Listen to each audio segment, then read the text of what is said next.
तो देखिए स्टूडेंट्स, अब अपन पढ़ते हैं एसिड बेस केमिस्ट्री पढ़ रहे हैं अपन, ठीक है, जिसमें 3 सिद्धांत अपन ने ख़त्म कर लिए हैं। सबसे पहले आर्हेनियस का सिद्धांत, फिर उसके बाद में कौन सा बोलो, ब्रोंस्टेन-लोरी का सिद्धांत, और तीसरा कौन सा पढ़ा था अपन ने, लुईस का संकल्पना, ठीक है। चौथा अपन पढ़ने जा रहे हैं लक्स फ्लड सिद्धांत या फिर लक्स फ्लड संकल्पना। तो नंबर 4 है, 1 मिनट, नंबर 4 जो है आपका वो क्या है, लक्स फ्लड।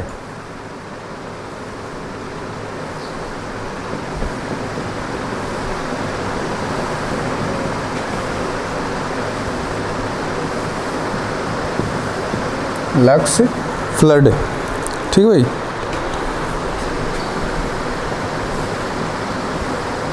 थ्योरी या फिर आप कह सकते हो कॉन्सेप्ट कह सकते हो, ठीक है।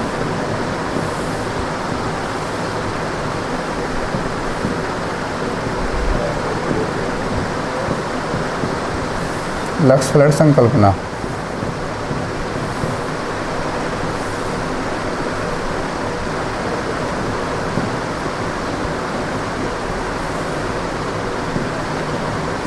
ठीक है।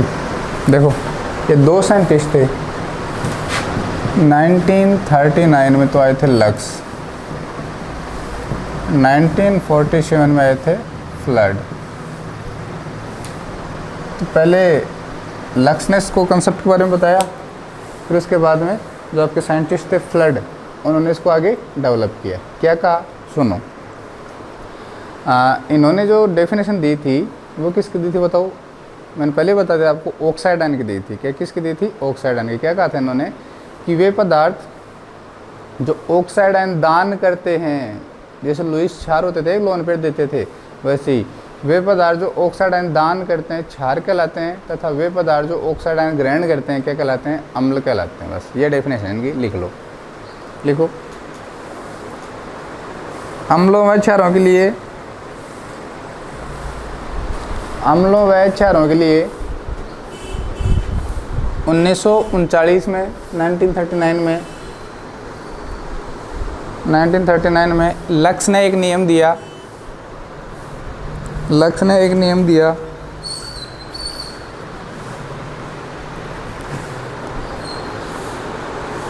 जिसे बाद में 1947 में फ्लड ने विकसित किया, जिसे बाद में 1947 में फ्लड ने विकसित किया, ठीक है भाई। ओके, आगे लिखना नेक्स्ट लाइन से। इसके अनुसार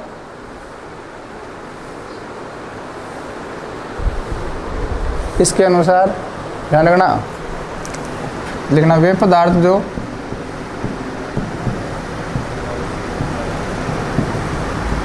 ऑक्साइड आयन, वे पदार्थ जो ऑक्साइड आयन, ये तो होता है, क्या करते हैं, ग्रहण करते हैं, जैसे लोन पे ग्रहण करने वाले लोही अम्ल कहलाते थे, वैसे ही ऑक्साइड आयन ग्रहण करते हैं अम्ल कहलाते हैं,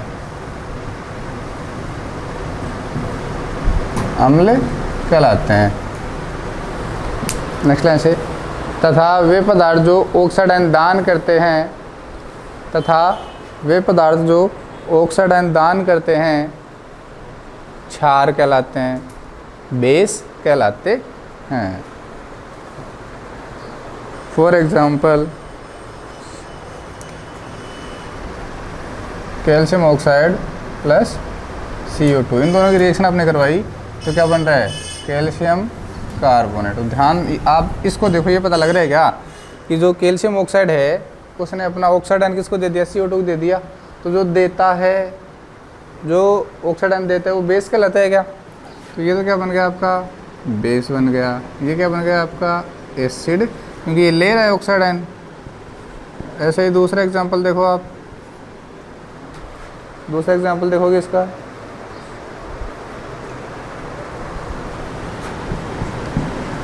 PbO प्लस SO3, प्रोडक्ट देखा PbSO4, और रे पता लग गया कि जो पी बी ऑक्साइड है वो अपना ऑक्साइड आयन किसको दे रहा है, SO3 को दे रहा है। तो ये दे रहा है, तो ये बेस, ये ले रहा है, तो ये एसिड। एक एग्जाम्पल और देखो, और देखो,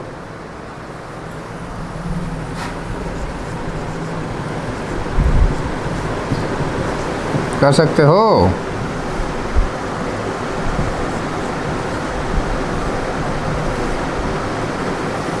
सब में कहानी सेम हो रही है। ये दे रहा है, प्रोडक्ट को देखे पता लग रहा है, बेस ये ले रहा है, तो एसिड। पता लग गया क्या? और ये साल्ट है, ये क्या है? सोल्ट आपके बन रहे हैं। एसिड बेस की रिएक्शन से क्या बनते हैं? सोल्ट बनते हैं। ठीक है, वेरी गुड। नेक्स्ट लाइन से लिखो, स्टार लगा के लिखो। सामान्यतः क्षारीय हाइड्रोक्साइडों को गर्म करने पर, सामान्यतः क्षारीय हाइड्रोक्साइडों को गर्म करने पर जो ऑक्साइड बनते हैं वे क्षारीय प्रकृति के होते हैं। सामान्यतः क्षारीय हाइड्रोक्साइडों को गर्म करने पर जो ऑक्साइड बनते हैं वे क्षारीय प्रकृति के होते हैं।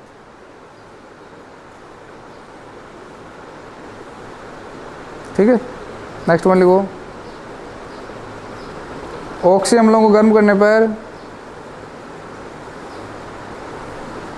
ऑक्सी अम्लों को गर्म करने पर जो ऑक्साइड प्राप्त होते हैं वे अम्लीय प्रकृति के होते हैं। ऑक्सी अम्लों को गर्म करने पर जो ऑक्साइड प्राप्त होते हैं वे अम्लीय प्रकृति के होते हैं।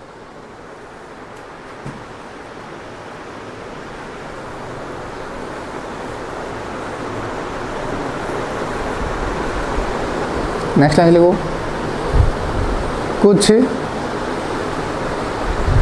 कुछ ऑक्साइड उभयधर्मी प्रकृति के होते हैं। कुछ ऑक्साइड उभयधर्मी प्रकृति के होते हैं।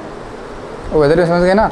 वो भी क्रिया के दौरान दान भी किए जा सकते हैं और ग्रहण भी किए जा सकते हैं। लिखना, कुछ ऑक्साइड उभयधर्मी प्रकृति के होते हैं, अर्थात वे अभिक्रिया के दौरान ऑक्साइड आयन ग्रहण कर सकते हैं या दान कर सकते हैं। अर्थात वे अभिक्रिया के दौरान ऑक्साइड आयन ग्रहण कर सकते हैं या दान कर सकते हैं। For example zinc oxide ZnO और aluminium oxide. Zinc oxide and aluminium oxide. ठीक है, तो जिंक ऑक्साइड की रिएक्शन आप किससे करवाने जा रहे हो? जिंक ऑक्साइड की रिएक्शन आपने कहीं किसी से नहीं करवाई।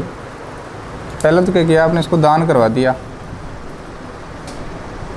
ये क्या बना देगा? Zn+O-2। ऑक्साइड आयन दान कर रहा है, तो बोलो क्या होगा? बेस। ऐसा भी तो हो सकता है।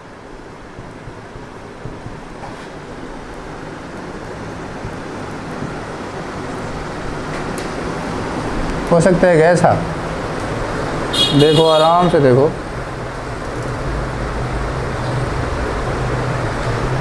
देखो भाई,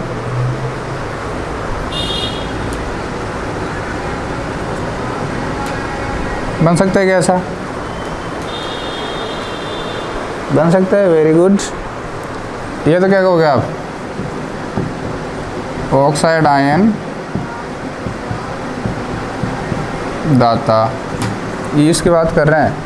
ये क्या होगा आपका? ऑक्साइड आयन ग्राही।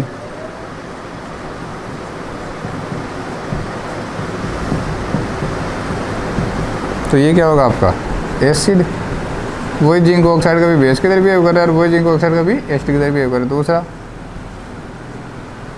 Al2O3, ये क्या करता है आपका? ये टूट जाता है एक बार तो,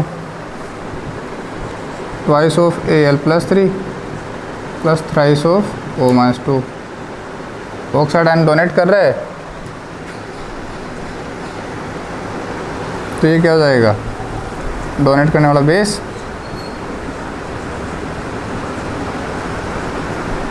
और ऐसे भी कर सकते हो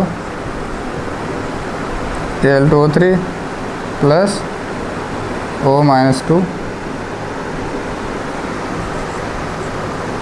ये Al2O4 2 माइनस, ये क्या कर रहा है, एक्सेप्ट कर रहा है, तो ये क्या बन जाएगा आपका एसिड बन जाएगा।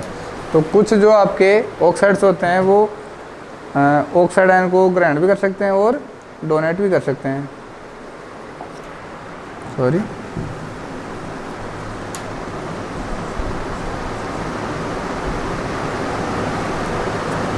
टू टू जा 4, 3 + 1 4 हो गए, ये बन जाएगा आपका। ठीक है, वेरी गुड। ठीक भाई, अब नंबर 5 लिखोगे आप, ये आपका लक्स फ्लड कंसेप्ट खत्म होता है। अब लास्ट लिखोगे आप विलायक तंत्र परिभाषा, सॉल्वेंट सिस्टम डेफिनेशन। नंबर 5 विलायक तंत्र परिभाषा। ठीक भाई, इतना ही याद रखना आपको लक्स फ्लड में, और कुछ भी याद नहीं रखना।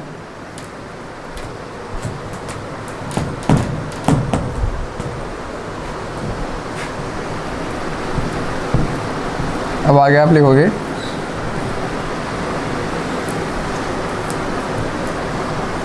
क्या, नंबर 5 विलायक तंत्र परिभाषा।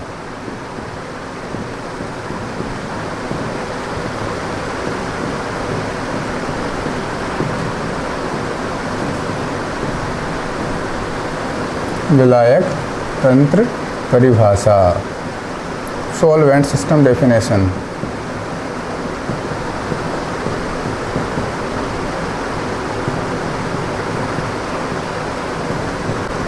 ध्यान रखना भाई, यहाँ पे 2 साइंटिस्ट आए थे, एक तो KD,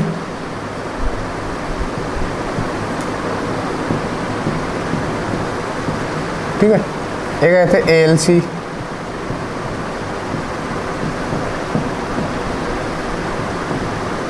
दो साइंटिस्ट आए थे KD और LC। स्पेलिंग देख लेना एक बार, आप बता देता हूँ उनकी स्पेलिंग अगर दी हुई है तो।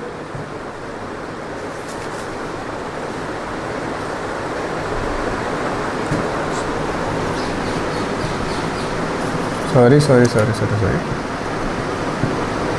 ये रही।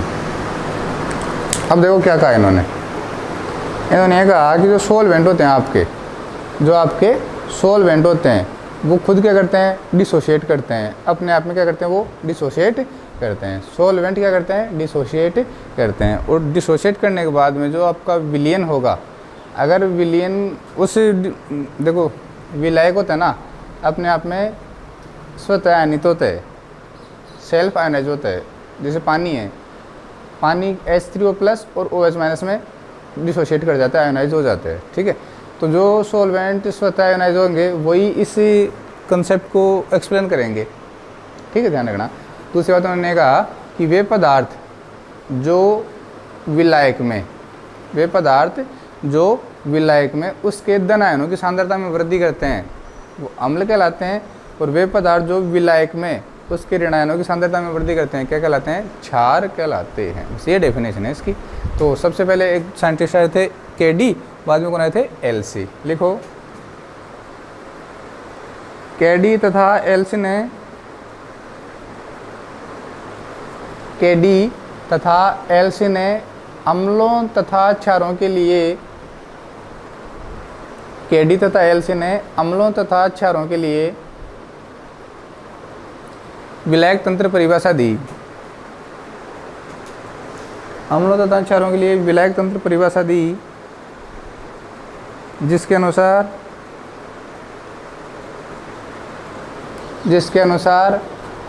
विलायक के अणुओं में स्वतः आयनन का गुण पाया जाता है।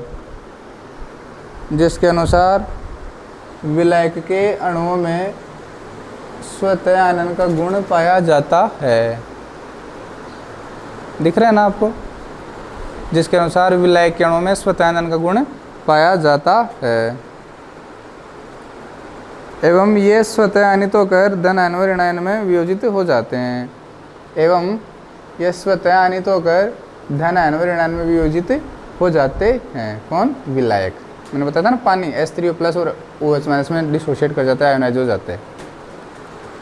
नेक्स्ट लाइन सीखना, नेक्स्ट लाइन से, जो पदार्थ विलायक में उसी के धन आयनों की सांद्रता में वृद्धि करते हैं,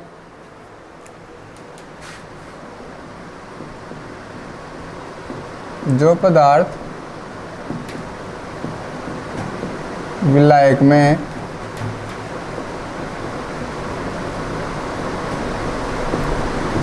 उसी के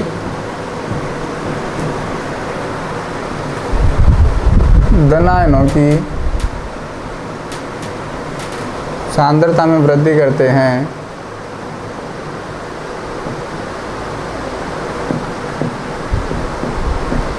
क्या कहलाते हैं? अम्ल कहलाते हैं। जैसे मान लो आपने विलायक, आपके पास है पानी, विलायक कौन है? पानी। आपने उसमें क्या मिला दिया? HCl मिला दिया। क्या मिला दिया उसमें? आपने HCl मिला दिया। तो होगा क्या? HCl का काम क्या है? H+ डोनेट करना, तो वो पानी में H+ डोनेट कर देगा। हमने आपको पहले बताया था कि जो H+ होता है वो हाईली अनस्टेबल होता है, तो वो तुरंत प्रभाव से वाटर के H2 से रिएक्ट करके क्या बना लेता है? हाइड्रोनियम आयन बना लेता है। तो होगा क्या? जो सॉल्यूशन होगा उसमें बहुत सारे क्या बन जाएंगे? हाइड्रोनियम आयन बन जाएंगे। तो HCl ने क्या किया? विलायक के धन आयनों की सांद्रता में वृद्धि कर दी। क्या HCl ने क्या किया? विलायक के धन आयनों की सांद्रता में वृद्धि कर दी। इसलिए HCl क्या है? वहाँ पे किसकी तरह बिहेव करेगा? एसिड की तरह। तो वे पदार्थ जो विलायक के धन आयनों की सांद्रता में वृद्धि करते हैं अम्ल कहलाते हैं। नेक्स्ट लाइन से, वे पदार्थ जो विलायक के वे पदार्थ जो विलायक में उसी के ऋण आयनों की सांद्रता में वृद्धि करते हैं, वे पदार्थ जो विलायक में उसी के ऋण आयनों की सांद्रता में वृद्धि करते हैं क्षार कहलाते हैं।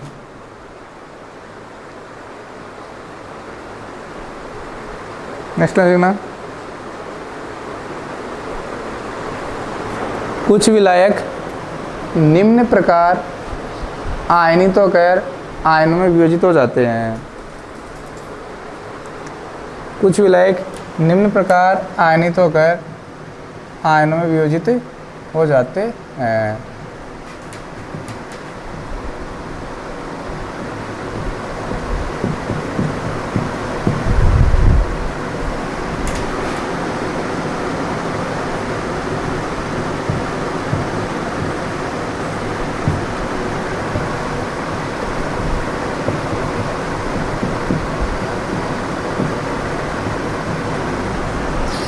ठीक है भाई।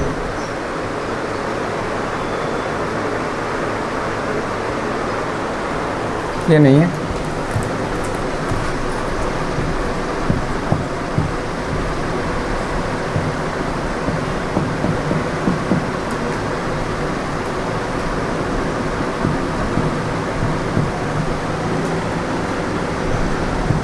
HF H2F plus F minus. और देखो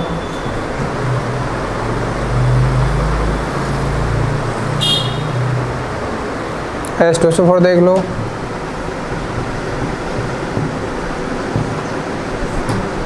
क्या करने वाले हो आप? एक में तो H3SO4 प्लस और एक में HSO4 minus. Similarly acetic acid देख लो,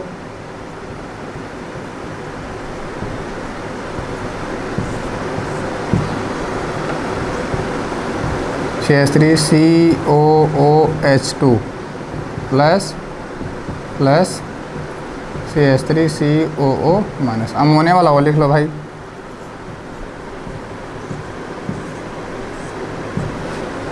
NH4 प्लस NH2 माइनस। ये कुछ सोलवेंट हैं जो इस टाइप से क्या करते हैं? आपके डिसोशिएट आयोनाइज होते हैं और डिसोशिएट करते हैं। ठीक है, सेल्फ आयोनाइज होके ये क्या हो रहा है? सेल्फ आयोनाइजेशन हो रहा है। यहाँ पे क्या हो रहा है? सेल्फ आयोनाइजेशन हो रहा है। ध्यान रखना, क्या हो रहा है? सेल्फ आयोनाइजेशन यहाँ पे हो रहा है, फिर उनका डिसोसिएशन इस टाइप से हो रहा है। तो लिखना, फॉर एग्जाम्पल करके लिखो, HCl, HNO3, H2SO4। एग्जाम्पल करके लिखो, HCl, HNO3, H2SO4, H2SO4 आदि HClO4 भी हो सकता है, ध्यान रखना HiO4 भी हो सकता है, आदि जलीय विलयन में अम्ल की तरह व्यवहार करते हैं। HCl, H2SO4, HNO3, HClO4, HiO4 आदि जलीय विलयन में अम्ल की तरह व्यवहार करते हैं, क्योंकि मैंने कहा था ना ये विलायक कितना नुकसानदायक में वृद्धि करते हैं, क्योंकि ये जलीय विलयन में H3O+ आयनों की सांद्रता में वृद्धि करते हैं, क्योंकि ये जलीय विलयन में H3O+ हाइड्रोनियम आयनों की सांद्रता में वृद्धि करते हैं।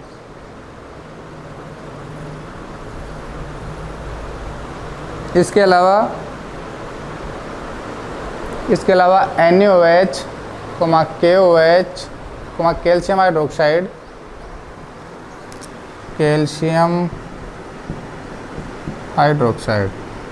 इसके अलावा NaOH, KOH,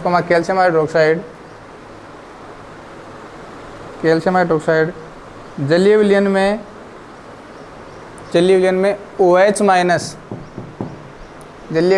OH माइनस आयनों की सांद्रता में वृद्धि करते हैं,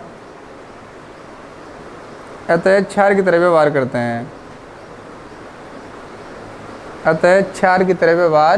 करते हैं। दूसरा एग्जाम्पल आप लिखोगे थायोनिल क्लोराइड SOCl2, ये क्या आपका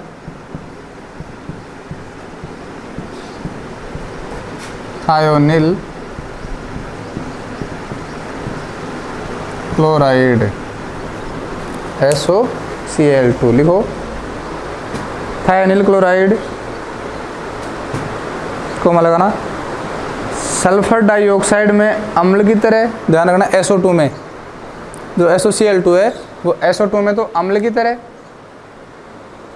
स्टार लगा लेना, पॉइंट को याद कर लेना। थायोनिल क्लोराइड सल्फर डाइऑक्साइड में अम्ल की तरह तथा सोडियम सल्फाइड Na2SO3 तथा सोडियम सल्फाइड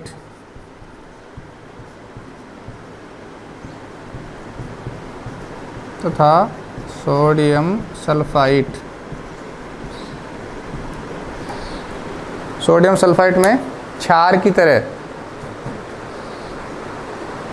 व्यवहार करता है, क्योंकि SOCl2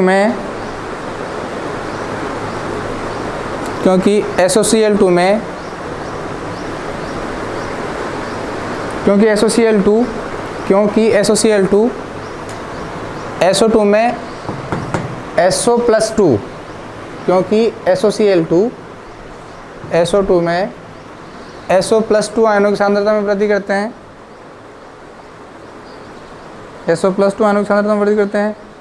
जबकि सोडियम सल्फाइड में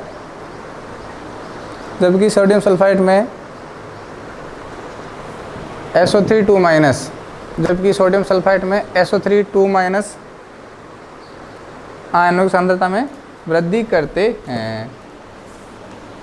तीसरा एग्जाम्पल और लिख लो। इसी प्रकार द्रव अमोनिया में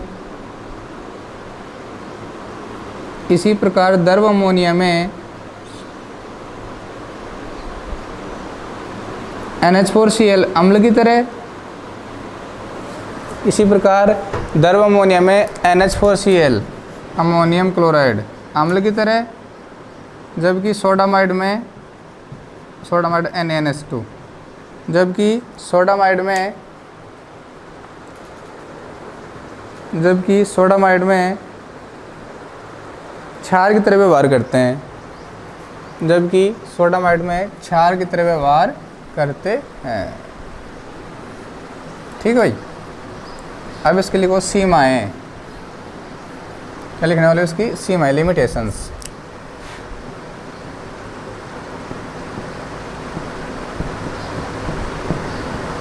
सीमाएं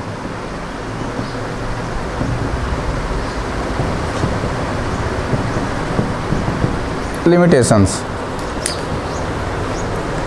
क्या ये कह रहेगा कि जो भी आप सॉल्वेंट ले रहे हो वो सेल्फ आयोनाइज होना चाहिए, तो इस थ्योरी के लिए या फिर इस सिद्धांत के लिए, इस संकल्पना के लिए क्या ज़रूरी है आपको? ऐसा सॉल्वेंट लेना ज़रूरी है जो कैसा हो, सेल्फ आयोनाइज होता हो। लिखना 2-3 लिख लो फटाफट से। इस सिद्धांत में पहले लिखना, इस सिद्धांत में विलायक की उपस्थिति आवश्यक है। इस सिद्धांत में विलायक की उपस्थिति आवश्यक है। बिना विलायक यह सिद्धांत अम्ल क्षार क्रियाओं को नहीं समझा सकता। बिना विलायक यह सिद्धांत अम्ल क्षार क्रियाओं को नहीं समझा सकता। ठीक है, नेक्स्ट लाइन लिखना। नेक्स्ट पॉइंट, क्या इसने कहीं भी एसिड बेस रिएक्शन की बात की है क्या? नहीं की। इससे पीछे जितने भी थे उन्होंने बात की थी, इसने बात नहीं की। लिखना, इस सिद्धांत के अनुसार अम्ल क्षार अभिक्रियाओं को नहीं समझाया जा सकता, या फिर अम्ल क्षार अभिक्रियाओं की व्याख्या नहीं की जा सकती। इस सिद्धांत के अनुसार अम्ल क्षार अभिक्रियाओं की व्याख्या नहीं की जा सकती।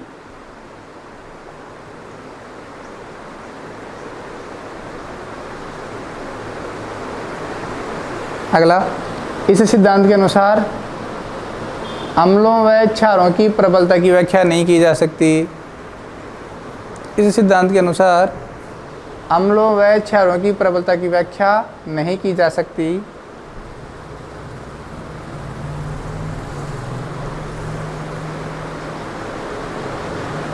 लास्ट में लिख लो, वे पदार्थ जो आयनित नहीं होते हैं, वे पदार्थ जो आयनित नहीं होते हैं उनकी अम्लीय व क्षारीय प्रकृति की व्याख्या नहीं की जा सकती।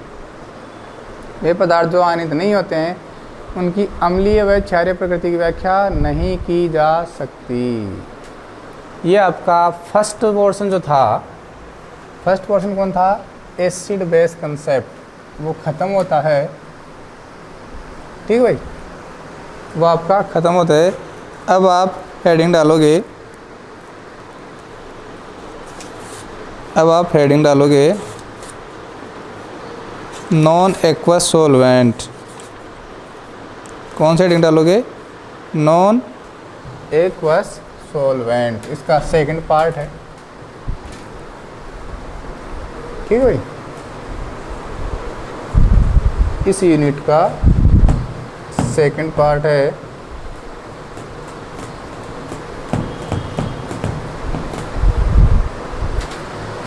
तो आप यहाँ पे लिखने जा रहे हो पार्ट सेकंड, नॉन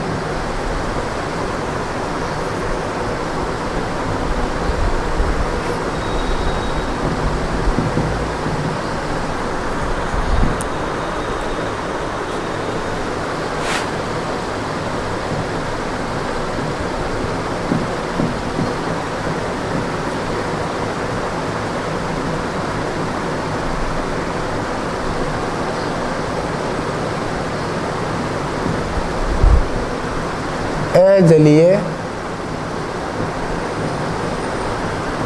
विलायक। अब तो समझ गए होगे, ऐसे सॉल्वेंट जिनमें क्या नहीं होता? पानी नहीं होता, जल नहीं होता, क्या कहलाते हैं? अजलीय विलायक कहलाते हैं। ठीक है भाई, फिर अपन इनका क्लासिफिकेशन पढ़ेंगे। जो अजलीय विलायक होते हैं उनका क्लासिफिकेशन पढ़ेंगे, फिर विलायकों का क्लासिफिकेशन पढ़ेंगे। 2-3 टाइप से अपन उनका वर्गीकरण पढ़ेंगे। तो सबसे पहले लिखो, डेफिनेशन लिख लो आप। वे विलायक जिनमें जल अनुपस्थित होता है, वे विलायक जिनमें जल अनुपस्थित होता है अजलीय विलायक कहलाते हैं। वे विलायक जिनमें जल अनुपस्थित होता है अजलीय विलायक कहलाते हैं। हेडिंग डाल दो, विलायकों का वर्गीकरण।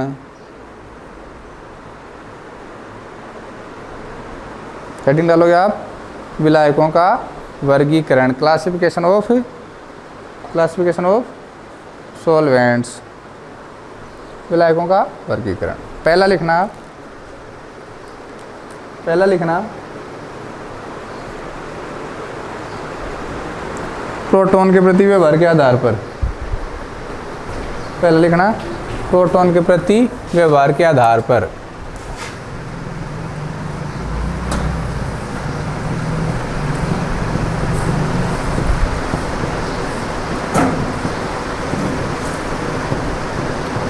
क्लासिफिकेशन ऑफ सॉल्वेंट पढ़ रहे हैं और इसमें पहला क्या लिख रहे हो, प्रोटॉन के प्रति व्यवहार के आधार पर।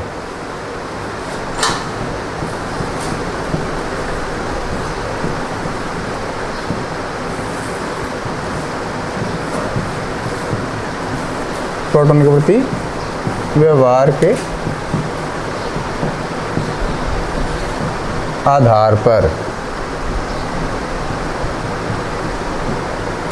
दो टाइप से होते हैं, एक तो प्रोटिक सॉल्वेंट, एक एप्रोटिक सॉल्वेंट। तो आप लिख लेना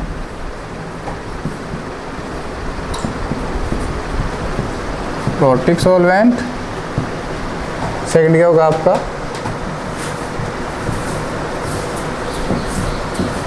एप्रोटिक सॉल्वेंट। ठीक है भाई, एक होता है प्रोटिक सॉल्वेंट, दूसरा कौन सा होगा आपका एप्रोटिक सॉल्वेंट। मतलब क्या है इनका, आप कह सकते हो, लिख लेना, इस प्रकार की विलायकों में हाइड्रोजन परमाणु पाए जाते हैं, इस प्रकार की विलायकों में हाइड्रोजन परमाणु पाए जाते हैं।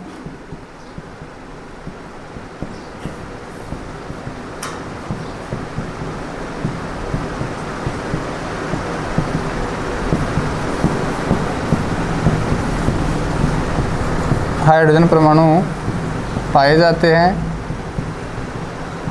इधर क्या लिखोगे, इधर हाइड्रोजन परमाणु पाए भी जा सकते हैं और नहीं भी पाए जा सकते। ठीक है, लिख लेना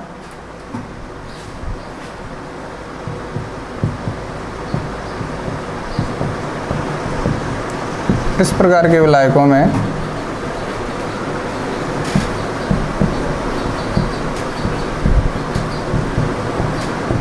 हाइड्रोजन परमाणु उपस्थित हो भी सकते हैं, उपस्थित हो भी सकते हैं और नहीं भी। फॉर एग्ज़ाम्पल बेंजीन में हैं उपस्थित, CCl4 में नहीं है। इधर क्या लिखोगे, पानी। ठीक भाई, ठीक है।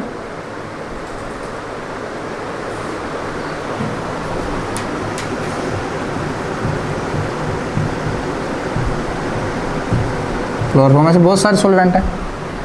तो ये पहला क्लासिफिकेशन हो गया आपका प्रोटॉन के प्रति व्यवहार के आधार पर। दो प्रकार के होते हैं, कौन से, प्रोटिक सॉल्वेंट, एप्रोटिक सॉल्वेंट। ठीक है भाई, वेरी गुड। जो प्रोटिक सॉल्वेंट होते हैं उनको आगे क्लासिफाई किया गया है, बताओ इनको आगे आप लिखोगे प्रोटिक सॉल्वेंट, प्रोटिक सॉल्वेंट। इनको और क्लासिफाई किया गया है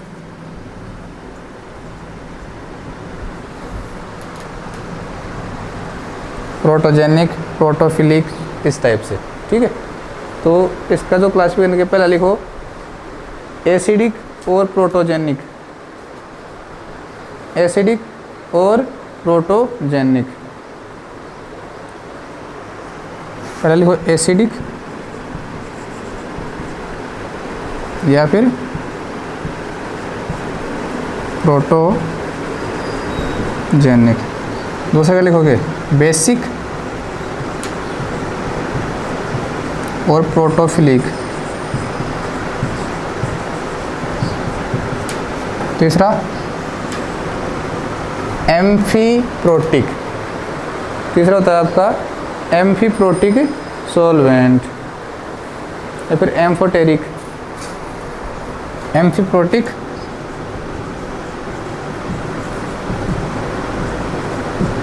एम्फीप्रोटिक या फिर एम्फोटेरिक।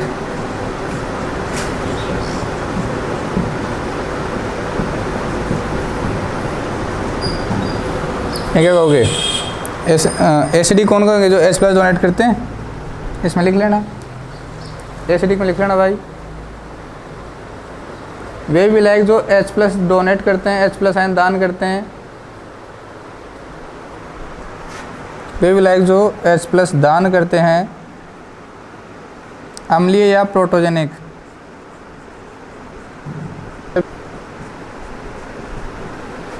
अम्लीय या प्रोटोजेनिक विलायक कहलाते हैं। उधर क्या लिखोगे आप? उधर लिखोगे, लिखो वे विलायक जो H+ आयन ग्रहण करते हैं, वे विलायक जो H+ आयन ग्रहण करते हैं,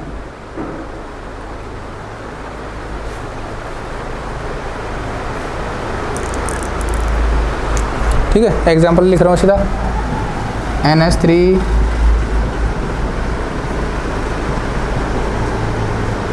pyridine, एथिलीन डाइएमीन,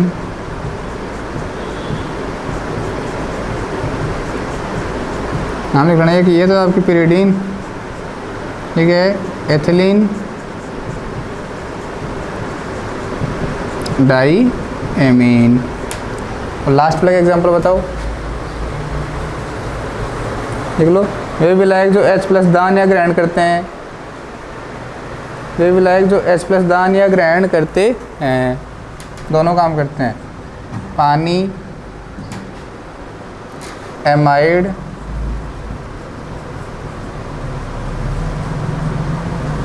और बताओ, पानी हो गया, एमाइड हो गया, एल्कोहल,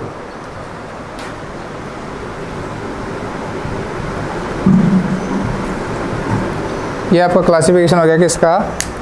प्रोटिक सोलवेंट का। उतार लो इसको, उतार लो भाई। इसके बाद में सेकंड क्लासिफिकेशन अपन पढ़ते हैं।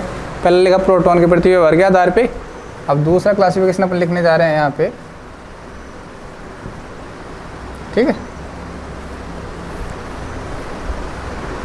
जो दूसरा होगा आपका वो है आपका आयनिक गुणों के आधार पर।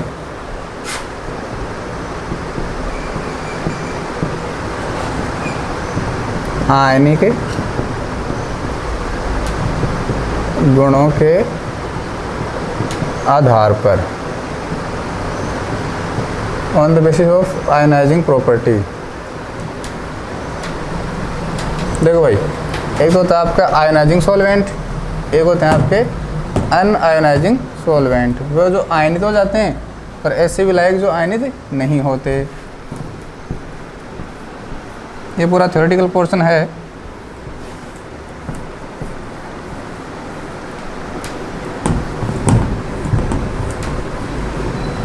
ठीक है, तो दो टाइप से आप इनको क्लासिफाई करोगे। लिखो पहला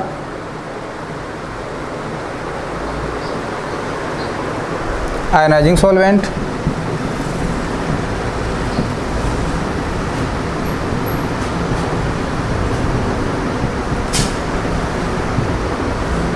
आयनकारी विलायक। दूसरा क्या लिखोगे? अनआयनाइजिंग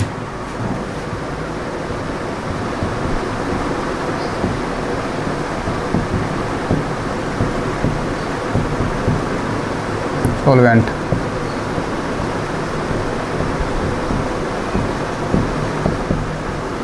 अनायनकारी विलायक।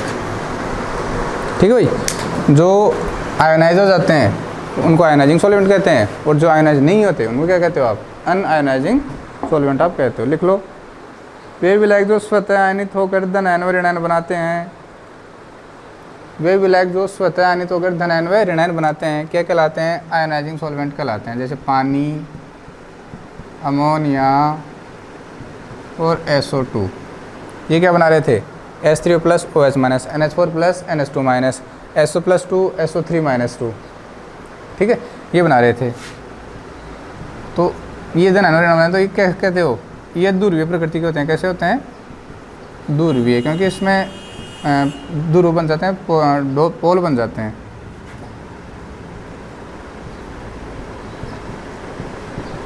उसमें क्या लिखोगे, उसमें आप लिखोगे कि ये विलायक स्वतःआयनित नहीं होते हैं, ये विलायक स्वतःआयनित होकर लिख लो, वे विलायक जो स्वतःआयनित नहीं होते, वे विलायक जो स्वतःआयनित नहीं होते, बेंजीन,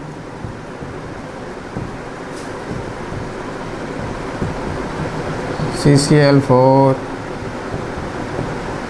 क्लोरोफॉर्म,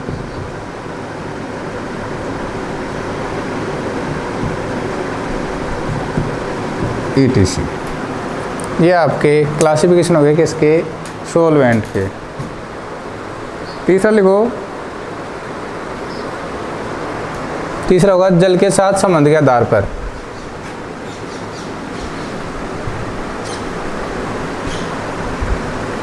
तीसरा जो क्लासिफिकेशन होगा वो होगा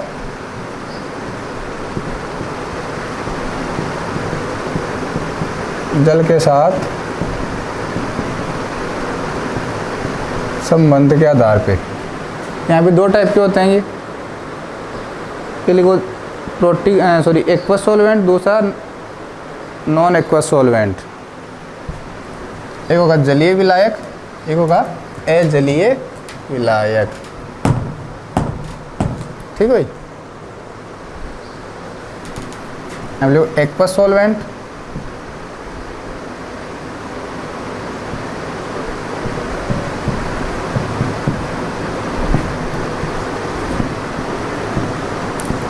जलीय विलायक,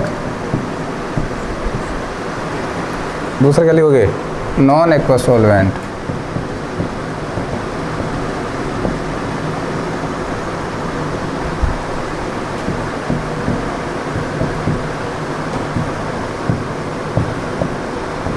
अजलीय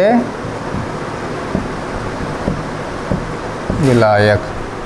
ठीक है भाई, वेरी गुड, लिख लो।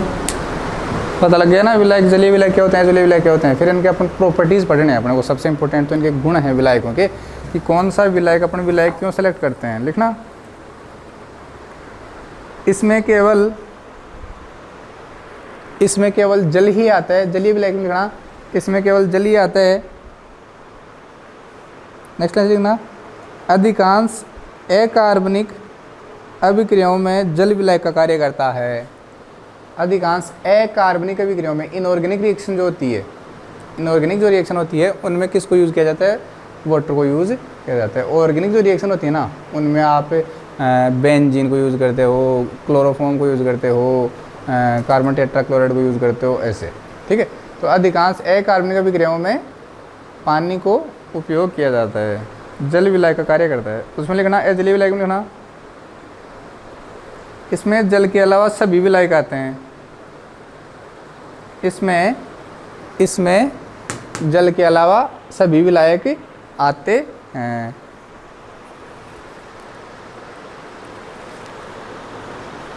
आगे लिखना, ये विलायक कार्बनिक अभिक्रियाओं के लिए महत्वपूर्ण होते हैं। ये विलायक कार्बनिक अभिक्रियाओं के लिए महत्वपूर्ण होते हैं। अब आप हेडिंग डालोगे विलायकों के विशिष्ट गुण। इंपॉर्टेंट है भाई,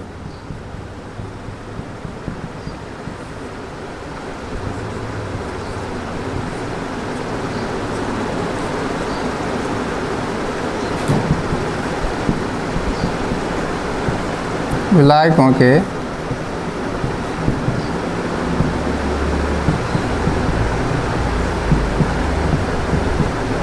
विशिष्ट गुण।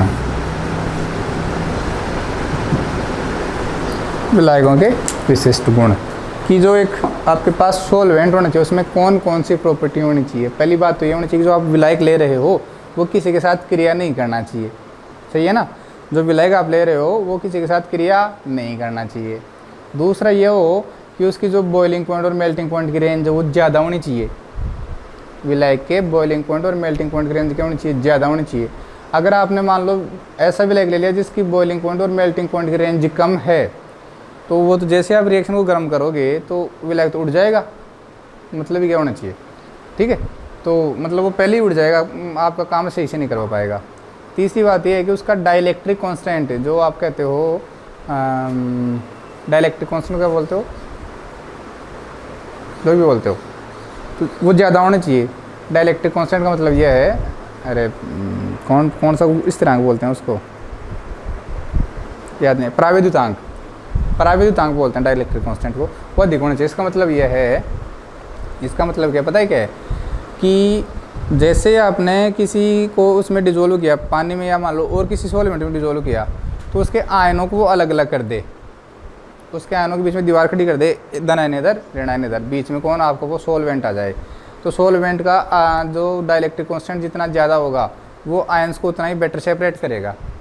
तो ये भी एक मस्ट कंडीशन है कि सॉल्वेंट कैसा होना चाहिए, सॉल्वेंट का डाइलेक्ट्रिक कांस्टेंट क्या होना चाहिए, ज़्यादा होना चाहिए। सॉल्वेंट किसी से रिएक्ट नहीं करना चाहिए, इनर्ट रहना चाहिए और इजीली फिर वहाँ से सेपरेट हो जाना चाहिए, इजीली सेपरेट हो जाना चाहिए।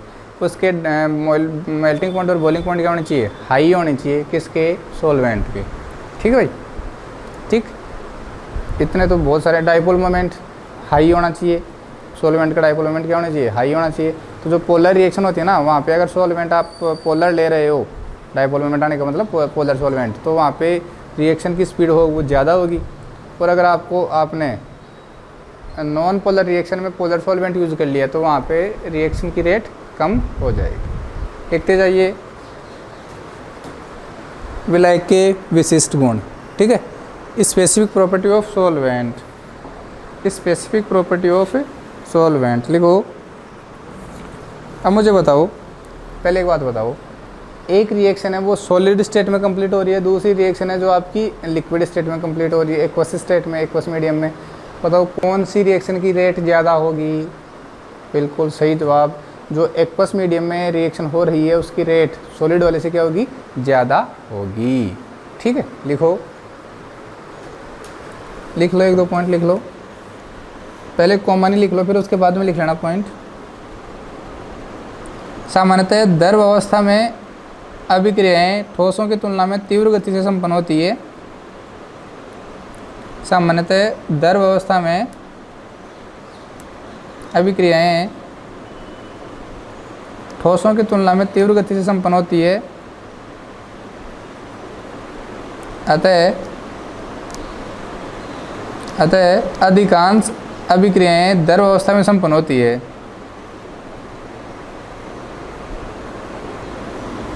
अधिकांश अभिक्रियाएं द्रव अवस्था में संपन्न होती है।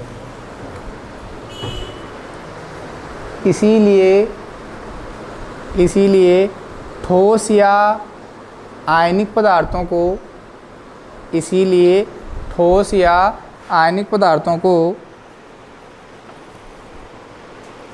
उचित विलायक में घोलकर विलयन प्राप्त किया जाता है। इसलिए ठोस या आयनिक पदार्थों को उचित विलायक में घोलकर विलयन प्राप्त किया जाता है, फिर उसकी रिएक्शन करवाया जाता है, ध्यान रखना।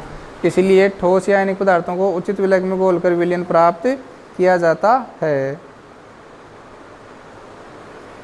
अतः विलायक में निम्न महत्वपूर्ण गुण होने चाहिए।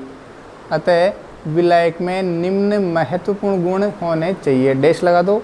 नंबर 1 फर्स्ट प्रॉपर्टी, किसी के साथ रिएक्ट नहीं करना चाहिए। During course of reaction solvent किसी के साथ रिएक्ट नहीं करना चाहिए। लिखना, पहला पॉइंट लिखना, विलायक अक्रिय होना चाहिए। विलायक अक्रिय होना चाहिए, अर्थात विलायक स्वयं क्रियाकारी अणुओं के साथ विलायक स्वयं क्रियाकारी अणुओं के साथ किसी भी प्रकार की अभिक्रिया नहीं करना चाहिए। अर्थात विलायक स्वयं क्रियाकारी अणुओं के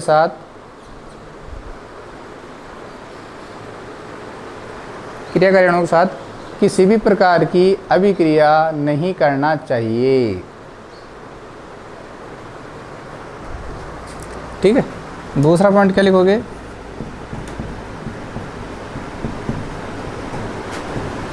गलनांक व क्वथनांक।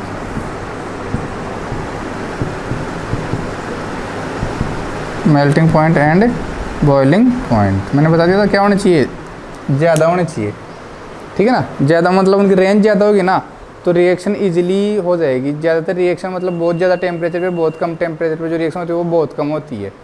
बीच की जो रेंज में रिएक्शन होती है वो ज़्यादा होती है। तो अपने को ऐसा सॉल्वेंट लेना है जिसकी टेम्परेचर रेंज क्या हो, ज़्यादा हो, मतलब कम से ज़्यादा हो, तो बीच वाले में उसमें आराम से रिएक्शन हो जाएगी। तो पानी एक ऐसा बेटर सॉल्वेंट है जिसमें टेम्परेचर 0 से 100 डिग्री सेंटीग्रेड के बीच की होती है। मतलब उसका जो क्वथनांक होता है वो तो 100 डिग्री सेंटीग्रेड होता है, उसका गलना कितना होता है 0 डिग्री सेंटीग्रेड होता है पानी का। तो 0 से 100 डिग्री सेंटीग्रेड के बीच में टेम्परेचर रेंज बहुत अच्छी है, मैक्सिमम रिएक्शन इस पर कंप्लीट हो जाती है। इसीलिए अपन मैक्सिमम रिएक्शन में वाटर को एज ए सॉल्वेंट यूज करते हैं। लिखना, वह ताप जिस पर किसी पदार्थ की द्रव अवस्था व ठोस अवस्था साम्य में होते हैं, वह ताप जिस पर किसी पदार्थ की द्रव अवस्था व ठोस अवस्था साम्य में होते हैं, साम्य में होती है, उसका गलनांक कहलाता है, मेल्टिंग पॉइंट कहलाता है, उसका गलनांक कहलाता है। आगे लिखोगे नेक्स्ट लाइन से, वह ताप जिस पर द्रव अवस्था वाष्प अवस्था में बदल जाती है, वह ताप जिस पर द्रव अवस्था वाष्प अवस्था में बदल जाती है, वह ताप जिस पर द्रव अवस्था वाष्प अवस्था में बदल जाती है, क्या कहलाता है आपका? क्वथनांक कहलाता है, बॉइलिंग पॉइंट कहलाता है। नेक्स्ट लाइन लिखना, अतः किसी विलायक के लिए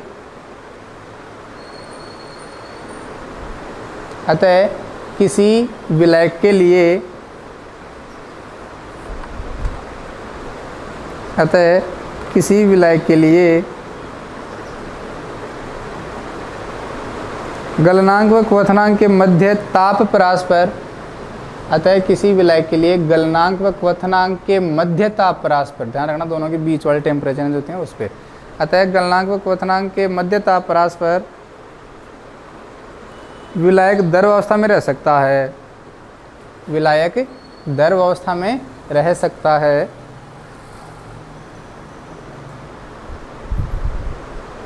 नेक्स्ट लाइन देखना, जिस विलायक के लिए ये ताप परास उच्च होती है, जिस विलायक के लिए ये ताप परास उच्च होती है,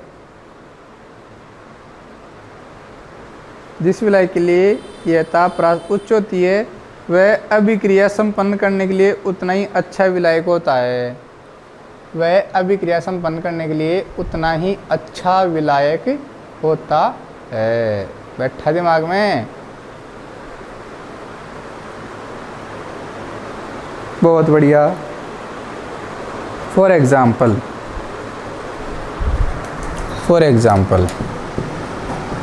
जो पानी है उसका मेल्टिंग पॉइंट कितना है 0 डिग्री सेंटीग्रेड, और इसका बॉइलिंग पॉइंट कितना है 100 डिग्री सेंटीग्रेड। तो 0 डिग्री सेंटीग्रेड और 100 डिग्री सेंटीग्रेड इस टेम्परेचर रेंज के बीच में पानी कैसा होता है? लिक्विड होता है। कैसा होता है? लिक्विड होता है। तो इस टेम्परेचर रेंज में बहुत सारी अभिक्रियाएँ ईजीली कंप्लीट हो जाती है। तो लिखो, फॉर एग्जांपल पानी का गलनांक 0 डिग्री सेंटीग्रेड व क्वथनांक 100 डिग्री सेंटीग्रेड होता है। पानी का गलनांक 0 डिग्री सेंटीग्रेड व क्वथनांक 100 डिग्री सेंटीग्रेड होता है। अतः इस ताप परास के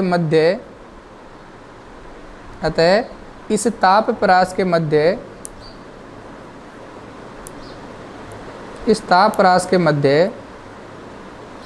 जल में अधिकांश अभिक्रियाएं संपन्न कराई जा सकती है। जल में अधिकांश अभिक्रियाएं संपन्न करवाई जा सकती है। अतः जल एक अच्छा विलायक है। अतः जल एक अच्छा विलायक है। सेकंड एग्जाम्पल लिखोगे, द्रव अमोनिया के लिए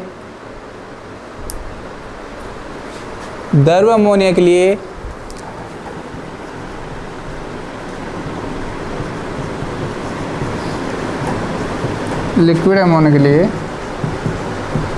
melting point and boiling point एक होता है माइनस का 77 डिग्री सेंटीग्रेड और एक होता है माइनस का 30 डिग्री सेंटीग्रेड। द्रव अमोनिया के लिए गलनांक व क्वथनांक क्रमशः माइनस का 77 डिग्री सेंटीग्रेड एंड माइनस का 30 डिग्री सेंटीग्रेड होता है। अतः इसका उपयोग बहुत कम ताप पर ही किया जा सकता है। अतः इसका उपयोग बहुत कम ताप पर ही किया जा सकता है। देखो टेम्परेचर रेंज बहुत ही कम है, टेम्परेचर रेंज बहुत कम है, तो आपको इसका उपयोग ऐसी रिएक्शन बहुत कम मिलेगी आपको जहाँ पे वो नेगेटिव टेम्परेचर पे कंप्लीट होगी। ठीक है, अतः इसका उपयोग बहुत कम ताप पर किया जाता है।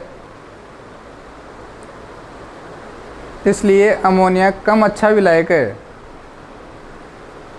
इसलिए अमोनिया कम अच्छा विलायक है। तीसरी पॉइंट लिखोगे आप,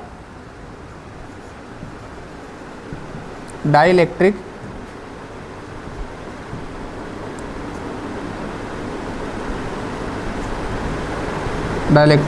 कांस्टेंट, प्रावैद्युतांक, प्रावैद्युत स्थिरांक,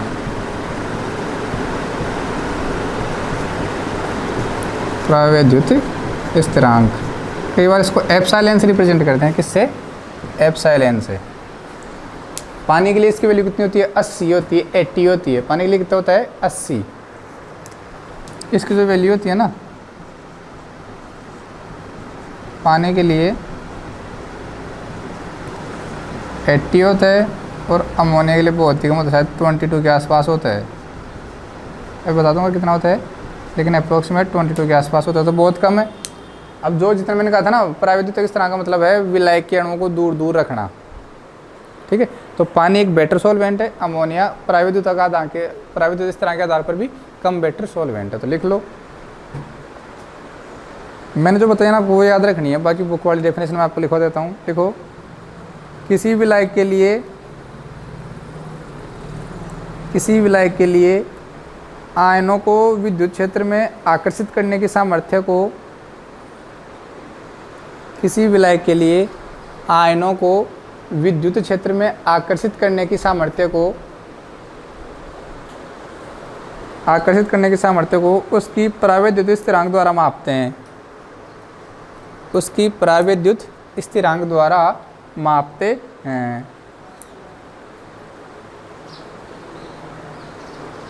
अर्थात विलायक द्वारा आयनों को आकर्षित करने की प्रवृत्ति का माप,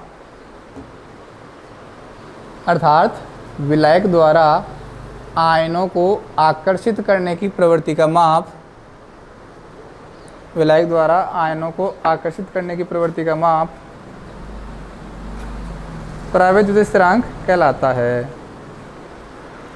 प्रावैद्युत स्थिरांक कहलाता है।